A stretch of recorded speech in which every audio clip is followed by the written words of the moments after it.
तो मैं एक ही बाण से बाली को मार दूंगा। हे सुग्रीव, तुम जाओ, बाली को युद्ध के लिए ललकारो, युद्ध करो उसके साथ में, तुम्हें डरने की बात नहीं है, मैं तुम्हारी मदद करूंगा, मैं बाली को मारूंगा। ऐसा कहकर भगवान ने सुग्रीव को तैयार किया, पर सुग्रीव को अभी विश्वास नहीं है कि भगवान मार पाएंगे बाली को। कहा, प्रभु सामने दुंदुभी राक्षस की हड्डियां रखी है, पहले उसे ऊंचा कर दो तो मानो। भगवान को दया आ गई, भगवान ने राक्षस की हड्डियां ऊंची कर दी। अब विश्वास हो गया सुग्रीव को। कहा, प्रभु अब ठीक है, अब जाता हूं। तो गया सुग्रीव, बाली को युद्ध के लिए ललकारा। बाली गर्जना सह नहीं पाया, झट से तैयार होकर के अपनी तलवार लेकर के निकला। तो बाली की पत्नी तारा चरण में गिर करके अपने स्वामी से कहने लगी, महाराज कृपा करके आज आप युद्ध करने के लिए मत जाइए, क्योंकि आज सुग्रीव जिनसे मिला है वे राम लखन महाराज दशरथ के पुत्र है, अतुलित बल के धाम है, उन्हें संग्राम में कोई भी नहीं जीत सकता है, तो कृपा करके आज आप मत जाइए।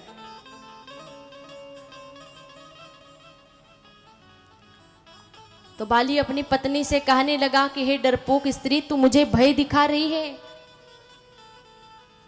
राम अगर भगवान है तो उनके लिए तो सब समान है, वे तो समदर्शी है, उनमें ऐसा भेद तो हो नहीं सकता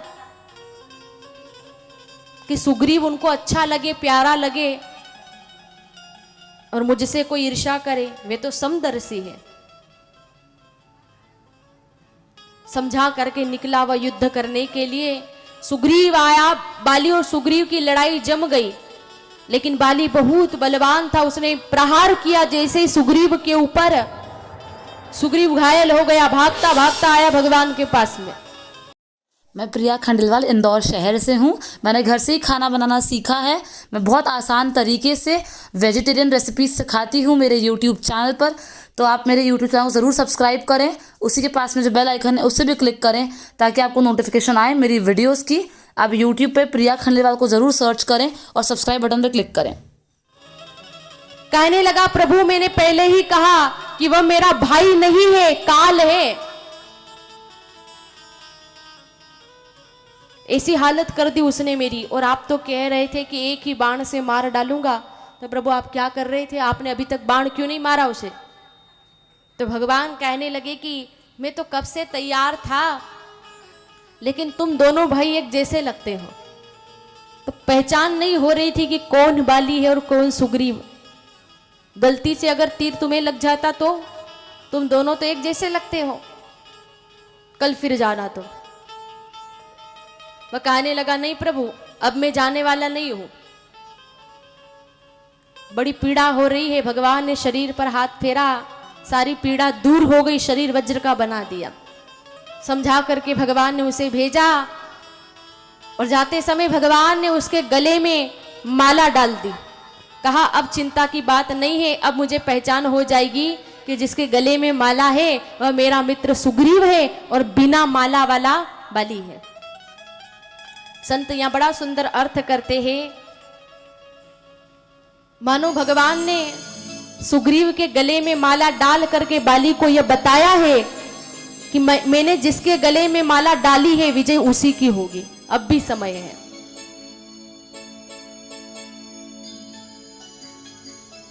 अब भी शरण में आ जाओ, परमात्मा बिना किसी को चेतावनी दिए नहीं मारते हैं।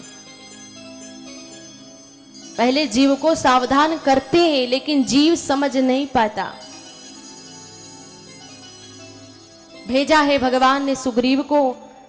बाली और सुग्रीव के बीच में फिर युद्ध हुआ, लड़ाई हुई, और जब लड़ाई जम गई, सुग्रीव तैयारी कर रहे थे भागने की।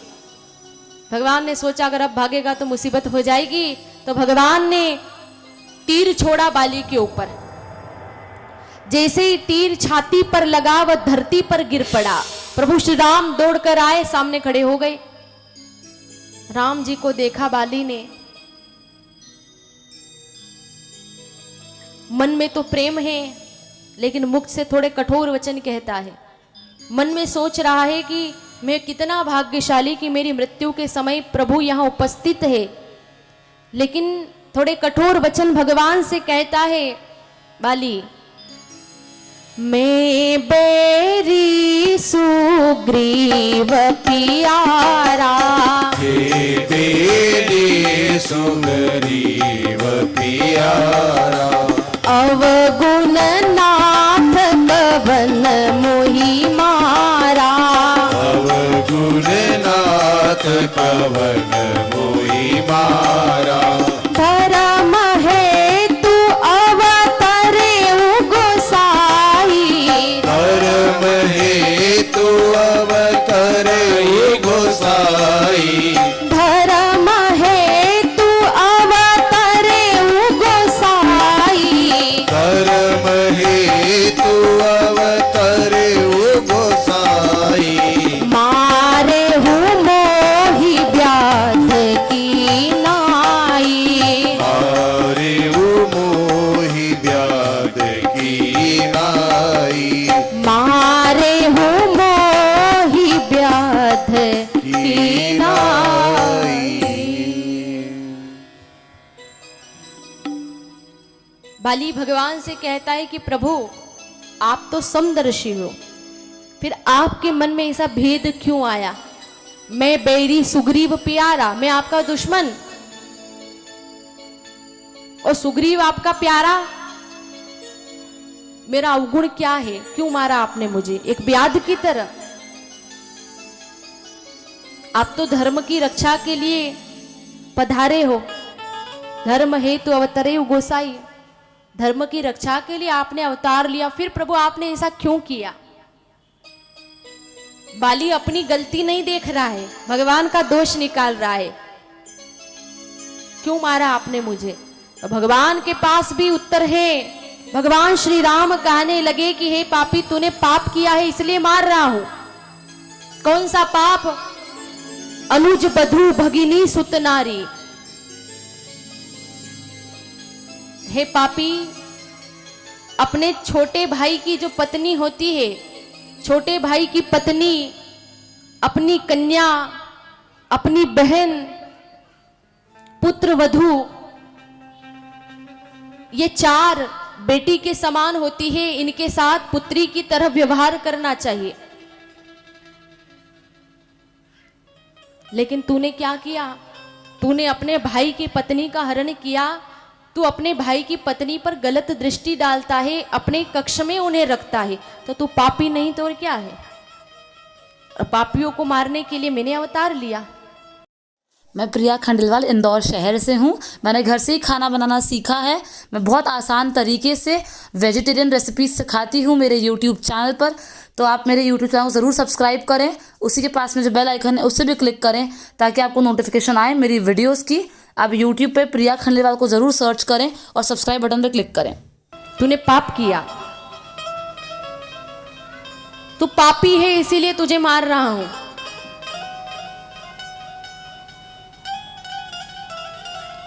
बाली प्रभु को प्रणाम करके कहने लगा, मैं कितना भाग्यशाली कि मेरी मृत्यु के समय प्रभु आप उपस्थित हो। प्रेम जागा जब उसके अंदर, तो भगवान बोले कि अगर तुम कहो तो अमर बना दूं। मैं कहने लगा, नहीं प्रभु, मुनिगण जन्म जन्म तक आपका भजन करते हैं, लेकिन उनके भी ऐसे सद्भाग्य कहाँ कि मरते समय आपका दर्शन कर पाए, मरते समय आपका नाम निकल पाए उनके होठों से। जन्म जन्म मुनि जतन कराही, अंत राम कही आवत नाही। मैं भाग्यशाली हूँ जिसके नाम का स्मरण रात दिन भगवान भोलेनाथ किया करते हैं। वेद वेदांत जिसका वर्णन करते हैं, नेति नेति कहकर वेद जिसे पुकारते हैं, वे परमात्मा मेरी मृत्यु के समय यहाँ उपस्थित है। अब जीने की इच्छा नहीं है, मेरा तो कल्याण हो गया है। बाली आंख बंद करने की तैयारी में था, अंगद जी वहां पर खड़े हैं। धन्य है बाली, मरते समय बाली ने बहुत अच्छा काम किया।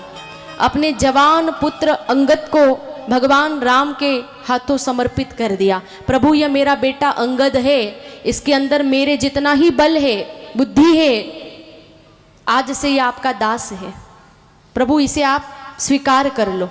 धन्य है बाली, मरते समय अच्छा काम किया उसने, अपने पुत्र को भगवान के हाथों सौंप दिया है। और संसार के प्रत्येक माता पिता का यही दायित्व होता है कि अपनी संतानों को भगवान के चरणों में समर्पित करे, उन्हें अच्छे संस्कार दे, उन्हें अपनी संस्कृति के बारे में बताए।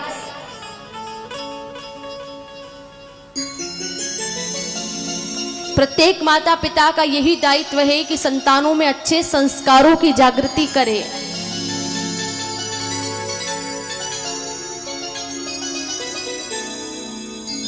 माता पिता अगर अपनी संतानों को नहीं सुधारेंगे, अच्छे संस्कार नहीं देंगे, तो दूसरा कौन देगा?